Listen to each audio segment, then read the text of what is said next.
Okay, so today we are going to repeat hydrostatic paradox again.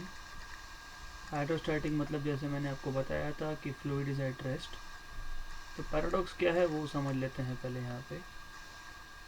उस समझने के लिए हम लोग तीन अलग अलग टाइप के तीन अलग अलग शेप्स के वेसल लेंगे, नॉट टाइप के बट शेप के वेसल लेंगे। Let's take vessel A for example, this is vessel A. और इन तीनों के नीचे हम लोगों ने कुछ एक प्रेशर मीटर लगा के रखा है। This is some pressure meter, let us say. So let's take vessel B. Just let me rectify the shape of it. ये हमने ले लिया वेसल B, ये था वेसल A। इसके नीचे भी हम लोगों ने एक प्रेशर मीटर लगा के रखा है। और हम लोग लेते हैं एक और टाइप का, एक और शेप का vessel, vessel C। Pressure meter लगा के रखा है। सबसे इम्पोर्टेंट चीज़ ये है यहाँ पे कि इन तीनों में जो लिक्विड है वो सेम टाइप का और सेम हाइट तक भरा हुआ है लिक्विड, ये इम्पोर्टेंट है। और तीनों का बेस एरिया सेम है, मतलब ए बी और सी में जो लिक्विड है वो सेम टाइप का है, सेम हाइट तक है। और तीनों का ए बी सी वेसल का जो बेस एरिया है, एरिया ऑफ द बेस है, वो इक्वल है। अब normally as you can see diagram से, बी वेसल में सबसे ज़्यादा लिक्विड होगा, ए में उसके बाद, और सी में सबसे कम, क्योंकि बेस एरिया में सेम ले रहा हूँ। तो हम एक्सपेक्ट ये करेंगे कि जो नीचे हम लोगों ने प्रेशर मीटर लगा के रखे हैं जहाँ पे प्रेशर मेजर होगा, लेट अस से पी ए, पी बी और पी सी, तो हमारा एक्सपेक्टेशन ये होगा क्योंकि बी वेसल में सबसे ज़्यादा लिक्विड है, सबसे ज़्यादा लिक्विड है वहाँ पे क्योंकि उसका शेप बड़ा है, तो प्रेशर एट बी सबसे ज़्यादा होना चाहिए at the base of B. उसके बाद pressure at the base of A होना चाहिए, और उसके बाद pressure at the base of C होना चाहिए। ये हमारा एक्सपेक्टेशन है। तो मैं पैराडॉक्स किसको बोलते हैं वो भी समझा दूंगा। मैंने आपको बताया था कि एक्सपेक्टेशन, हम लोग एक्सपेक्ट एक करते हैं लेकिन रियलिटी उसका अपोजिट होता है, that is called as paradox. तो हमारा एक्सपेक्टेशन क्या था? हमारा एक्सपेक्टेशन ये था कि हमारे पास अगर डिफरेंट वेसल्स है, different vessels having same base but different shapes filled with liquid, filled with water बोल देता हूँ मैं, क्योंकि तीनों में हम लोगों ने सेम ही लिक्विड रखा है। filled with water to same height, height same था तीनों तीनों में, to same height must give different readings of pressure या फिर फोर्स, क्योंकि प्रेशर फोर्स अपॉन एरिया होता है, एरिया सबका सेम है, तो मतलब हम लोग बोल सकते हैं कि जो भी डिपेंड करेगा प्रेशर वो सिर्फ के सिर्फ फोर्स पे डिपेंड करेगा, ऐसा बोल सकते हैं। ये है एक्सपेक्टेशन कि तीनों में रीडिंग अलग अलग आना चाहिए, हमारा एक्सपेक्टेशन है। पर रियलिटी में क्या होता है? बेसिकली रियलिटी में ये होता है कि तीनों के तीनों का जो प्रेशर है, रीडिंग, प्रेशर का रीडिंग है वो सेम आ जाता है। So that is what is reality. Reality is that the pressure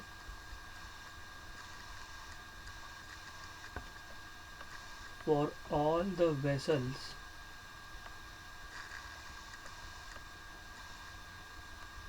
filled with water up to same height and having same base area, the pressures and having same base area, same base are same. So हमारा expectation ये था कि pressure for B it should be basically greater than pressure of A and pressure of A should be greater than pressure of C। तो हमारा expectation ये था कि ऐसा हमें मिलना चाहिए, मतलब इक्वल नहीं होना चाहिए, पर हमें रियलिटी में मिलता है तीनों का प्रेशर इक्वल बेसिकली। तो इसलिए इसको पैराडॉक्स बोलते हैं। So this is called as hydrostatic paradox. This is called as hydrostatic paradox. हमारा एक्सपेक्टेशन से एग्जैक्टली उल्टा रिजल्ट मिला। एक्सपेक्टेशन था कि तीनों के बेस पे प्रेशर सेम नहीं आना चाहिए, लेकिन तीनों के बेस पे प्रेशर आता है सेम। तो अभी ऐसा क्यों होता है उसका एक्सप्लेनेशन देख लेते हैं हम लोग। तो डिस्क्रिप्शन एक्सप्लेनेशन जो भी आप बोलोगे, it is very simple thing. बहुत बहुत सिंपल इसका एक्सप्लेनेशन है। हमको समझना ये था कि इस केस में आपको ये पता होना चाहिए कि जो लिक्विड आपने भर के रखा है ए बी और सी में, वो बेस और साइड्स पे मतलब वॉल्स पे फोर्स एक्सर्ट करेगा, और according to Newton's third law every action has equal and opposite reaction. मतलब वॉल या बेस वो भी एक रिएक्शन फोर्स एक्सर्ट करेगा। तो ये चीज़ पहले आपको पता होनी चाहिए। तो water exerts force on the base and walls of the container या फिर of the vessels, basically of container or vessel according to Newton's third law of motion। third law basically not motion, Newton's third law। wall of container also exerts wall according to Newton's third law। according to Newton's third law there is equal and opposite reaction basically। Newton's third law,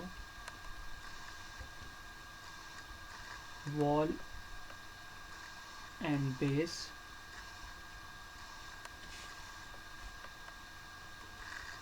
also exerts opposite force। opposite मतलब reaction force basically on water. तो हम अभी case by case देखेंगे। ए case में, a vessel के case में क्या होगा, ये होगा एक्शन, वाटर जो वॉल पे फोर्स एक्सर्ट कर रहा है, और जो वॉल वाटर पे करेगा वो होगा रिएक्शन। दोनों साइड से होगा, एक्शन रिएक्शन दोनों साइड पे होगा।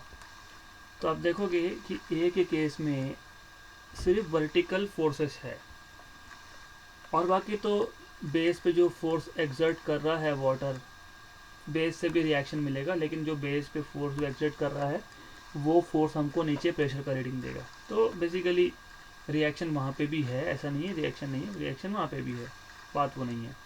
सिर्फ समझने के लिए हमको ये देखना है कि हमको वॉल्स इम्पॉर्टेंट है, क्योंकि बेसिस तो वैसे भी तीनों केसेस में सेम है, सेम एरिया का बेस है मतलब। तो we will not talk about base, हम लोग बेस की बात नहीं करेंगे यहाँ पे।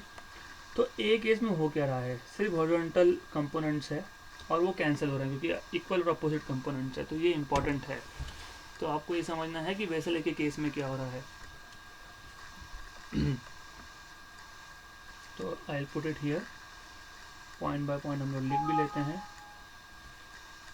तो ए केस में क्या हो रहा है, there are only horizontal components, there is no vertical component, and these horizontal components cancel out। so force of reaction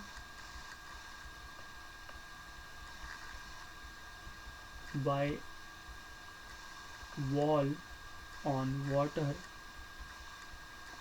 basically is horizontal,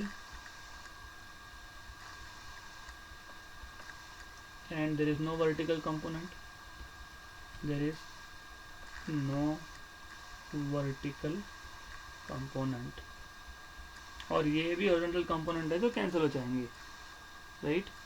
तो बेसिकली हमारे पास, मैं लिख देता हूँ यहाँ पे, वर्टिकल कंपोनेंट किसका नहीं है, रिएक्शन फोर्स का कंपोनेंट। बेसिकली देखो कंफ्यूजन कहाँ क्रिएट होता है कि मैं जब रिएक्शन की बात कर रहा हूँ, मैं हॉरिजॉन्टल कंपोनेंट बता रहा हूँ, मतलब जो वॉल्स, मैंने बेस नहीं लिखा है यहाँ पे। फिर आप बोलोगे बेस रिएक्शन नहीं देता है, कि बेस रिएक्शन देता है, लेकिन वो जो बेस का रिएक्शन है वही तो हमको प्रेशर का रीडिंग दे रहा है यहाँ पे। तो you have to understand these horizontal components cancel out,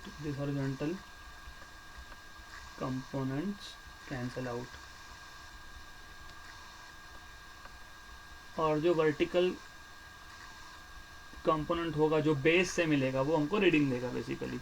तो ये पता होना चाहिए। I will write it in one sentence, the force exerted by water at the bottom, ये इंपॉर्टेंट है, the force exerted by water on the base or bottom, by water on the base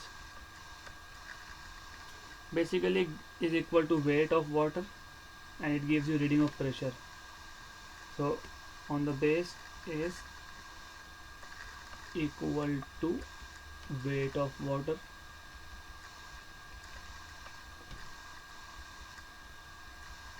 and gives you reading of pressure, and gives measurement or reading of pressure. तो जो wall से आ रहा था वो cancel होगा, सिर्फ base का नहीं हो रहा है। बेस के लिए जो है वहाँ पे आपके पास डाउनवर्ड फोर्स है ही, रिएक्शन भी है वहाँ पे, लेकिन ये जो डाउनवर्ड फोर्स है, मैं रिएक्शन की बात नहीं कर रहा हूँ, अब मैं इसे डाउनवर्ड फोर्स की बात कर रहा हूँ, वेट की बात कर रहा हूँ। ये जो वेट है ये हमको in the form of reading मिल जाएगा। अब अगर आप देखोगे बी के केस में, so let's go to a new page,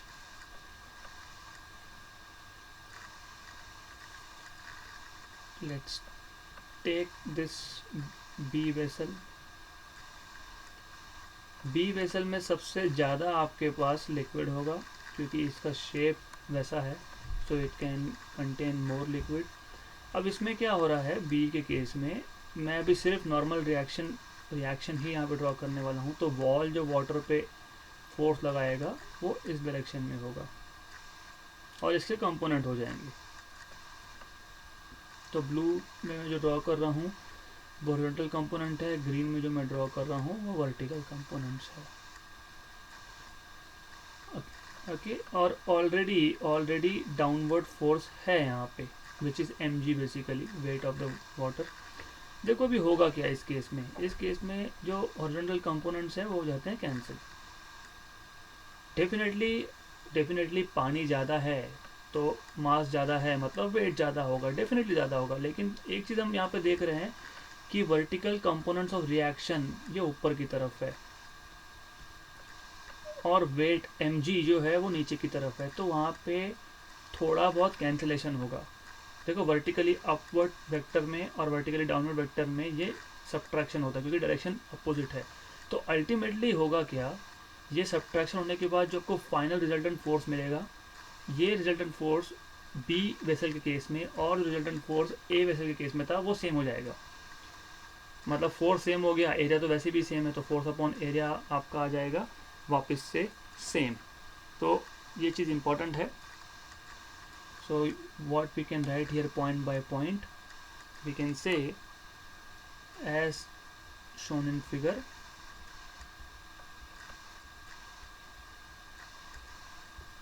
open end of vessel B is wider, open end of vessel B is wider, which means it contains more liquid also, and the inclined surface exerts, जो normal reaction force होगा यहाँ पे, exerts reaction force on water, और हम इसको component में split कर लेंगे। This reaction force can be split up into vertical and horizontal components, and horizontal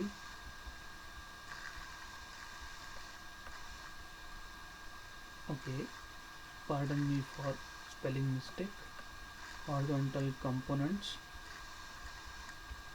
वापस आप देखोगे कि यहाँ पे जो है आपका horizontal component कैंसिल होगा, horizontal components कैंसल आउट, और जो वर्टिकल कंपोनेंट है वो अपवर्ड डायरेक्शन में है। ओके, वर्टिकल कंपोनेंट किसका, रिएक्शन का, vertical component of reaction are in upward direction, और वेट होता है डाउनवर्ड डायरेक्शन में, तो ये इसको वेट को रिड्यूस करेगा। तो लास्ट सेंटेंस लिख देंगे, this reduces the effective force in the downward direction of course. So this reduces the effective weight भी बोल सकते हो, just to have more clarity, effective weight on the base of container.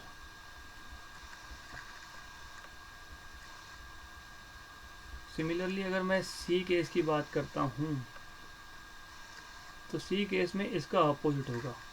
वापस मैं यहाँ पर रिएक्शन की बात करूँगा, तो अगर आप देखोगे जो रेड में मैं ड्रॉ कर रहा हूँ अब यहाँ पे, ये रिएक्शन फोर्सेस हो गए आपके। वापस से जो मैं ब्लू में ड्रॉ कर रहा हूँ यहाँ पे, अब ये हो गए आपके हॉरिजॉन्टल कंपोनेंट्स, और जो ग्रीन में ड्रॉ कर रहा हूँ ये हो गया वर्टिकल कंपोनेंट, ये हो गया डाउनवर्ड डायरेक्शन में, अगर डाउनवर्ड डायरेक्शन में।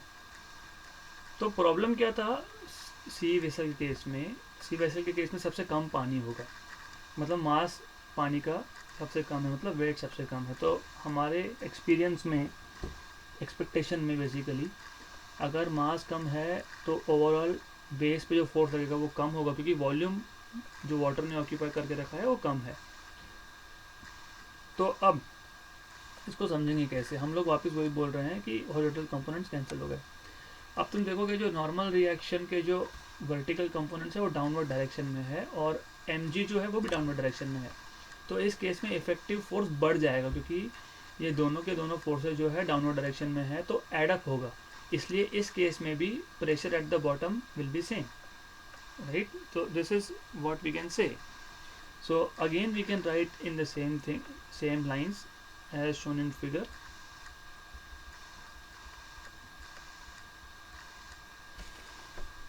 open ends of vessel C, they are like, मैं डायरेक्ट लिखूंगा, vessel C contains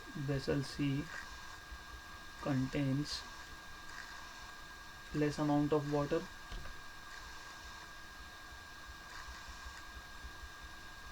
and the inclined surface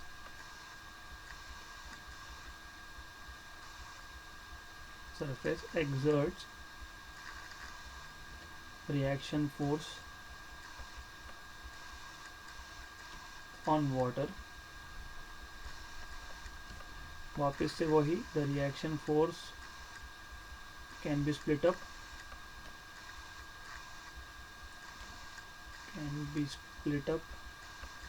into horizontal and vertically downward components। मैं vertically downward इंटेंशन लिख रहा हूँ, and vertically downward components।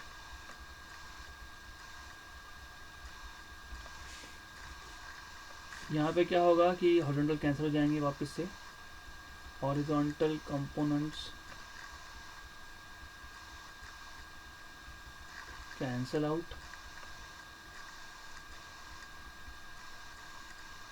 And vertical components of reaction are in downward direction, जैसे लिखा मैंने, and vertical components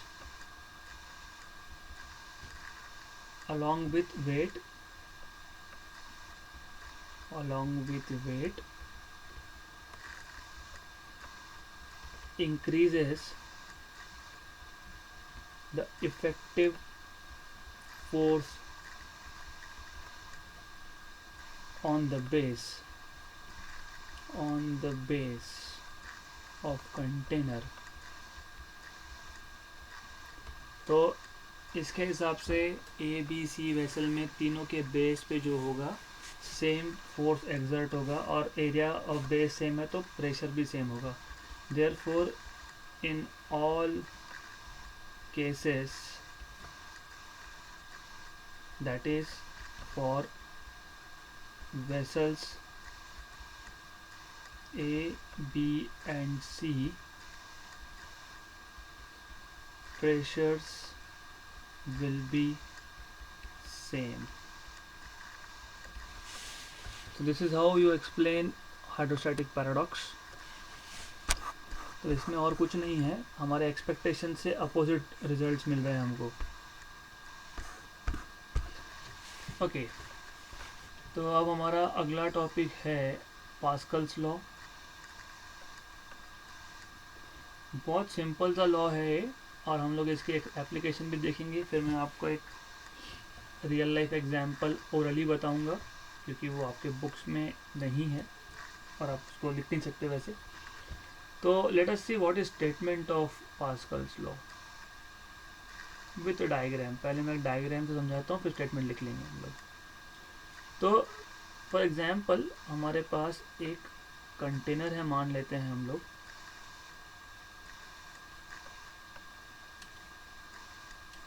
यहाँ पे एक कंटेनर है, हमने अलग अलग जगह पे होल्स रखे हैं. क्यों रखे हैं वो समझेगा आपको, just to tell you. Okay, so ये कंटेनर में मैं यहाँ पे एक प्रेशर मीटर लगा रहा हूँ जहाँ से वो प्रेशर मेजर करेगा बेसिकली. यहाँ पे भी एक प्रेशर मीटर मैं लगा देता हूँ, so it will be use to measure pressure.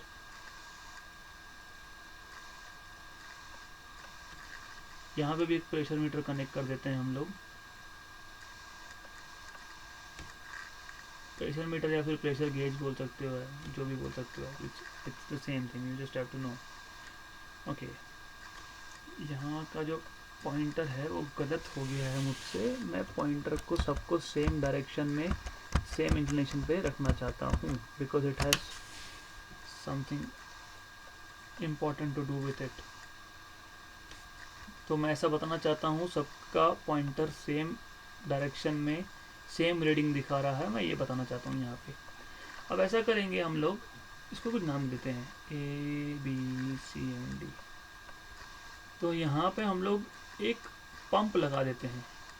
ये एक पंप है जिससे मैं प्रेशर चेंज कर सकता हूँ, बेसिकली प्रेशर बढ़ा सकते हैं. देखो इसमें कुछ कंडीशंस है. कंडीशन ये है कि ये जो इसमें जो फ्लूइड होगा, जो भी फ्लूइड होगा, गैस होगा, लिक्विड होगा, जो भी होगा, वो रेस्ट पे है इनिशियली और हर जगह पे प्रेशर जो है आप सेम मेजर कर रहे हो. अब जैसे ही आप पंप से प्रेशर चेंज करते हो तो वो चेंज इन प्रेशर इमीडिएटली हर एक मीटर में दिखेगा. तो आपने पंप से प्रेशर चेंज किया, वो जो चेंज इन प्रेशर था वो चेंज इन प्रेशर ट्रांसमिट हो गया अनडिमिनिश्ड. अनडिमिनिश्ड मतलब ए बी सी डी में एक साथ आपको सेम प्रेशर रीडिंग मिलेगा. Basically this is what it means, this is Pascal law. तो we can put a statement here. हम लोग क्या कर रहे थे, सॉरी फॉर दिस, हम लोग क्या कर रहे थे, हम लोग प्रेशर चेंज कर रहे थे, हम लोग प्रेशर अप्लाई कर रहे थे. The pressure applied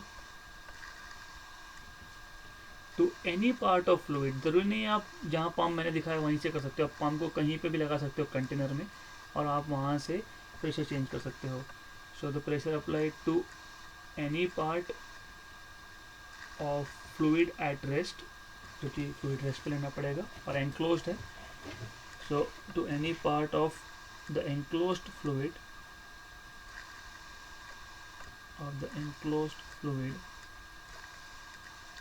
at rest is transmitted. ये जो चेंज इन प्रेशर है, इंक्रीज इन प्रेशर है, ये ट्रांसमिट हो जाएगा विदाउट एनी डिमिनिशिंग, मतलब उसका स्ट्रेंथ कम नहीं होगा. हमने अगर 10 पास्कल से प्रेशर चेंज किया है तो हर एक मीटर में, हर एक जगह पे, फ्लूइड की हर एक जगह पे 10 पास्कल का ही प्रेशर चेंज होगा. So it is transmitted undiminished.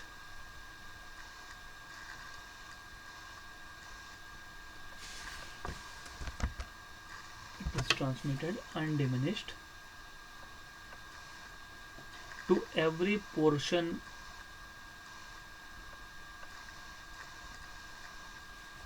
of the fluid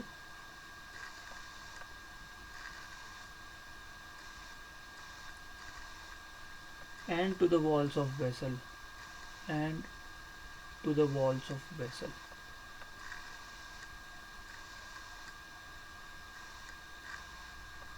ये हो गया उसका स्टेटमेंट। वैसे एक्सप्लेनेशन का एक्सपेक्टेशन नहीं होता है, पर अगर करना है तो आप ये डायग्राम ड्रॉ कर सकते हो और आप बोल सकते हो। मैं कर देता हूँ यहाँ पे एक्सप्लेन, बहुत सिंपल है। So you just have to say this point by point. Consider a fluid at rest in a container as shown in figure.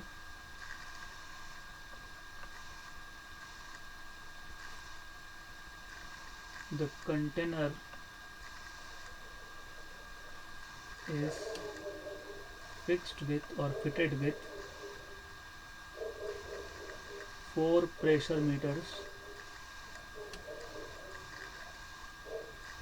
A, B, C and D, and sorry for the disturbance, and a pump from which pressure can be increased. Pressure can be increased. Okay, now हम लोग कर क्या रहे हैं, हम लोग अगर pressure change करेंगे पंप से, तो उस केस में ये प्रेशर जो है हर एक पोर्शन में ट्रांसमिट होगा अनडिमिनिश्ड। तो एक साथ हमको चारों मीटर में प्रेशर का चेंज दिखेगा। So when the pressure is increased with the help of pump,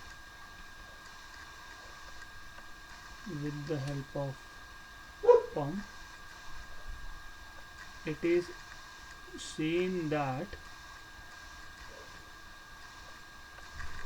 the pressures in all the meters, all the pressure meters basically, all the pressure meters A, B, C, D changes by same amount simultaneously, changes by same amount simultaneously. So this explains your Pascal's law. एक example है, घर में अगर आपका window होगा, window के आगे curtain होगा, तो जैसे ही आप उस रूम का डोर ओपन करते हो तो कर्टन आपको दिखता है मूव होते हुए, there is no wind. But आप जब डोर ओपन कर रहे हो तो आप प्रेशर चेंज कर रहे हो, आप डोर क्लोज कर रहे हो तो प्रेशर चेंज कर रहे हो, तो इमीडिएटली कर्टन मूव होता है। तो वो कर्टन जो मूव हो रहा है, it is because of change of pressure, not because of कि वहाँ पे विंड है। तो बहुत सिंपल एक्सप्लेनेशन है इसका। हम इसके प्रैक्टिकल एग्जांपल्स देखेंगे जो बहुत काम में आते हैं हम लोगों को। ओके, तो पास्कल्स लॉ बहुत इजी था। हम लोगों ने एनक्लोज गैस के लिए एक जगह पे प्रेशर चेंज किया और वो जो प्रेशर है वो अनडिमिनिश्ड ट्रांसमिट हो गया हर एक पोर्शन में गैस के, फ्लूइड के। तो इसका एप्लीकेशन बहुत जगह पे है, तो हम लोग देखते हैं एप्लीकेशंस ऑफ पास्कल्स लॉ। और बहुत इंटरेस्टिंग एप्लीकेशंस है, बहुत इंटरेस्टिंग एप्लीकेशंस है। मैं इसलिए बता रहा हूँ क्योंकि हम लोगों ने देखा है कि जब कार सर्विसिंग के लिए जाता है तो उस कार को ऊपर उठाना पड़ता है और वो कार का जो वेट है वो बहुत ज़्यादा होता है, तो उसको ऊपर उठाने के लिए जो फोर्स लगेगा वो भी बहुत ज़्यादा होगा। मतलब बेसिकली ज़्यादा फोर्स लगाना मतलब हमको मशीनरी हेवी लगती है। जस्ट सो हेवी कार्स को उठाने के लिए, ट्रक को उठाने के लिए, लिफ्ट करने के लिए ट्रक को, इवन पार्किंग में देखोगे आप, तो it is not that easy क्योंकि बहुत ज़्यादा फोर्स लगता है और इतना ज़्यादा फोर्स पे इतना ज़्यादा मशीनरी, हेवी मशीनरी और एनर्जी भी ज़्यादा यूज़ होता है, तो उसके लिए हम लोग पास्कल लॉ का यूज़ कर लेते हैं। तो वो जो लिफ्ट होता है ना, जो व्हीकल्स को ऊपर उठाता है, तो उसको बोलते हैं hydraulic lift, that is called as hydraulic lift. And hydraulic lift, इसका कंस्ट्रक्शन और प्रिंसिपल बहुत सेम है। प्रिंसिपल तो मैंने बता दिया क्योंकि पास्कल लॉ का एप्लीकेशन है, तो फिर प्रिंसिपल पास्कल लॉ का ही यूज है। होता क्या है इसमें बेसिकली होता ऐसा है कि हमारे पास, हम लोगों ने टैंक लिया है जिसमें लिक्विड भर के रखा है। हमने इस टैंक को इंटेंशनली ऐसा डिज़ाइन किया है जहाँ पे हम लोगों ने 2 सिलेंडर बना लिए, और इन 2 सिलेंडर में हम लोगों ने 2 पिस्टन फिट करके रखे हुए हैं। Let's say there is some piston, मैं इसको बोलता हूँ S1, मैं इसको बोलता हूँ S2, सिंपल। और यहाँ पे लिक्विड है, यहाँ पे लिक्विड है, इंटरकनेक्टेड लिक्विड है। ओके, अब होगा क्या, अगर मैं यहाँ पे एक स्मॉल फोर्स F1 अप्लाई कर रहा हूँ, मतलब प्रेशर अप्लाई कर रहे हैं हम लोग। पिस्टन है, उसका एरिया आपको पता है, एरिया इस पिस्टन का एरिया में मान लेता हूँ A1 है, इस पिस्टन का एरिया में मान लेता हूँ A2 है, और for sure A2 is very very greater than A1 in size, in area wise, area बहुत बड़ा है इसका। तो जब मैं एक स्मॉल फोर्स अप्लाई करूँगा, वो स्मॉल फोर्स मैं S1 पिस्टन पे अप्लाई कर रहा हूँ जिसका एरिया A1 है, वो pressure in the form of pressure, ये नीचे की तरफ पुश हो रहा है, इन the form of pressure P1 जाएगा, या P मान लो। इसमें हम लोग P1 P2 की बात नहीं करेंगे, क्योंकि हमने देखा कि जब आप प्रेशर चेंज करते हैं तो वो सेम अमाउंट में हर जगह पहुंचता है। तो यहाँ पे जो प्रेशर P हम लोगों ने चेंज किया, वही प्रेशर P पिस्टन S2 पे अप्लाई होगा, और वो पिस्टन S2 को ऊपर की तरफ पुश करेगा। तो इसमें होगा क्या, basically if you see according to theoretical background, हमने जो प्रेशर P अप्लाई किया था, प्रेशर P जो अप्लाई किया था वो था F1 अपॉन A1। यही प्रेशर P जो है ये S2 पे भी अप्लाई होगा बिकॉज ऑफ पास्कल लॉ, और हमको पता है वो प्रेशर P आप लिखोगे F2 अपॉन A2, तो मुझे मिल गया F2 equal to P times of A2, पर P क्या है, P है F1 बाई A1, और A2 था एज इट इज़, इसी को मैं लिख सकता हूँ F1 into A2 by A1। अब हमको पता है since A2 is very very greater than A1, इसका मतलब A2 by A1 is very very greater than 1, इसका मतलब F2 फ्रॉम इक्वेशन नंबर 1, इसका मतलब ये है F2 is very very greater than F1। मतलब हुआ क्या, हुआ ऐसा कि हमने जो स्मॉल प्रेशर F1 अप्लाई किया था एक स्मॉल साइज के पिस्टन में, वो इन the form of pressure transmit हुआ, और वो प्रेशर ट्रांसमिट होके S2 पिस्टन पे गया, वहाँ पे वही प्रेशर ने फोर्स को बढ़ा दिया।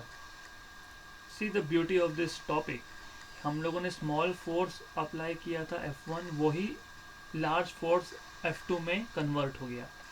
तो अगर हमको बहुत हेवी व्हीकल को लिफ्ट करना है, तो इसका मतलब हमको ये नहीं कि ज़्यादा हमको फोर्स लगाना है, मतलब हमको सिस्टम ऐसा डिज़ाइन करना है जहाँ पे हम लोग एक स्मॉल फोर्स एक स्मॉल पिस्टन पे लगा रहे हैं, वो पिस्टन वो प्रेशर जो है उस फ्लूइड को दे रहा है, और क्योंकि ये दोनों के दोनों टैंक्स जो है, जो सिलेंडर है, वो दोनों के दोनों जो सिलेंडर है वो कनेक्टेड है एक दूसरे के साथ में, इसके लिए इसकी वजह से वही प्रेशर S2 पिस्टन पे जाएगा, और वो S2 पे जाने के बाद वहाँ पे जो फोर्स अप्लाई करेगा F2, that turns out to be very very greater than F1 because of this fact कि A2 by A1 is very very greater than 1।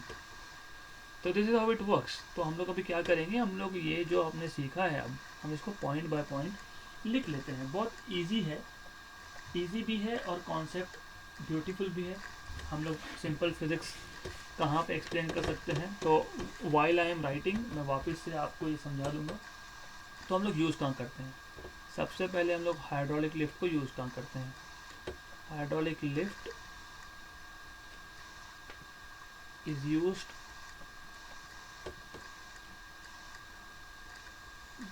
to lift heavy objects, जैसे कार्स होंगे, आपके ट्रक्स होंगे, using a small force, क्योंकि मैंने small force apply किया था, using a small force. Okay, हमको पता है किसके प्रिंसिपल पे काम करता है। It works on the principle of Pascal's law. It works on the principle of Pascal's law.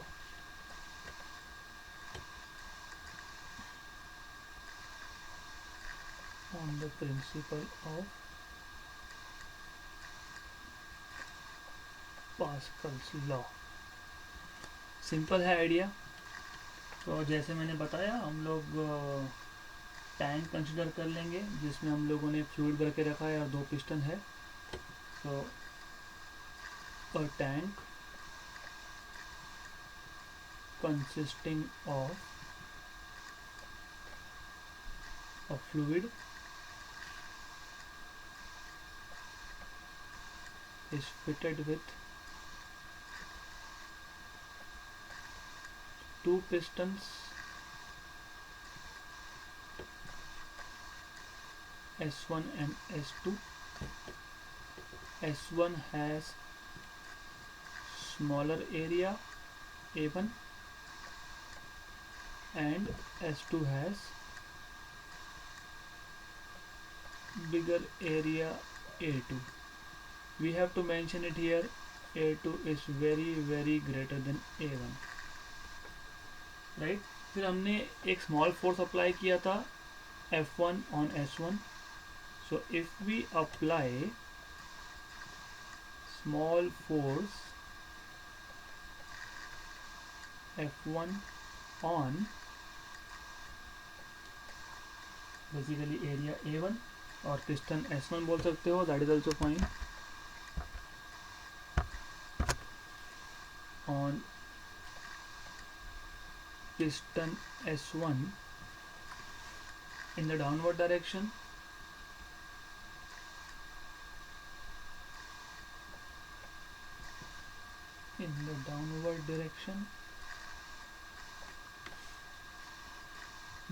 ये क्या करेगा, ये प्रेशर जनरेट करेगा। ये जो फोर्स हमने अप्लाई किया, it will generate a pressure P which is equal to F1 by A1, और ये जो प्रेशर है it will be transmitted undiminished. This pressure P ये कहाँ जाएगा, it will be transmitted undiminished to the piston S2. It will be transmitted undiminished. Undiminished मतलब without any loss basically. Undiminished to the piston S2. To the piston S2. अब क्या होगा, इसकी वजह से एक फोर्स एक्सर्ट होगा S2 पे अपवर्ड डायरेक्शन में, जैसे मैंने आपको पहले एक्सप्लेन करके दिया है। Let me just move to new page. So a force F2 is equal to PA2। ये कैसे आया मैंने आपको बताया, बहुत ईजी है, because pressure is force upon area, तो F2 upon A2, so F2 is P into A2, will be exerted in upward direction, will be exerted in upward direction on S2। Okay, बहुत easy है। फिर आप लिख सकते हो F2 is equal to P, मुझे पता है P क्या था, हमने देखा था, अभी हमने लिखा है P के बारे में, F1 अपॉन A1, और यहाँ पे A2 ऑलरेडी है, therefore F2 is equal to F1 A2 by A1। हमको पता है since A2 is very greater than A1, therefore A2 by A1 is very greater than 1, which means अगर इसको मैं यहाँ प्लग कर देता हूँ, इसमें सब्स्टिट्यूट कर देता हूँ, तो इसका मतलब होगा F2 is very very greater than F1। मतलब हमने जो एक छोटा फोर्स लगाया था F1 वो एक बड़े फोर्स F2 में कन्वर्ट हो गया। सो दस F2 is much larger than F1।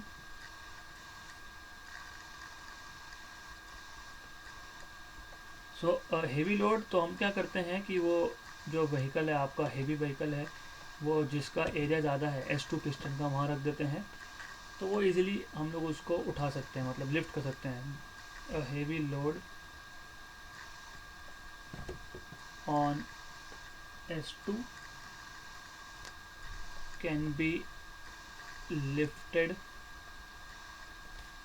by application of small force F1, by application of small force F1 on S1 using Pascal's law, using Pascal's law। तो और दो एप्लीकेशन लेंगे हम लोग, एक तो हाइड्रोलिक प्रेस, एक तो हाइड्रोलिक ब्रेक्स। हाइड्रोलिक प्रेस और हाइड्रोलिक लिफ्ट का मोर और लेस यूज़, आइडिया, थियरी, उसका डिज़ाइन सेम है, लगभग सब सेम है, सिर्फ एक छोटा सा चेंज है, वो मैं नेक्स्ट सेशन में डिस्कस करूँगा। और हम लोग हाइड्रोलिक ब्रेक्स जो कार्स में या फिर ट्रक्स में यूज़ होता है, हम लोग वो भी देखेंगे नेक्स्ट लेक्चर में। So it is very good topic, बहुत इजी है, और यहाँ से कुछ समझता है कि आप फिज़िक्स के थ्योरी कहाँ कहाँ और कैसे कैसे अप्लाई कर सकते हो।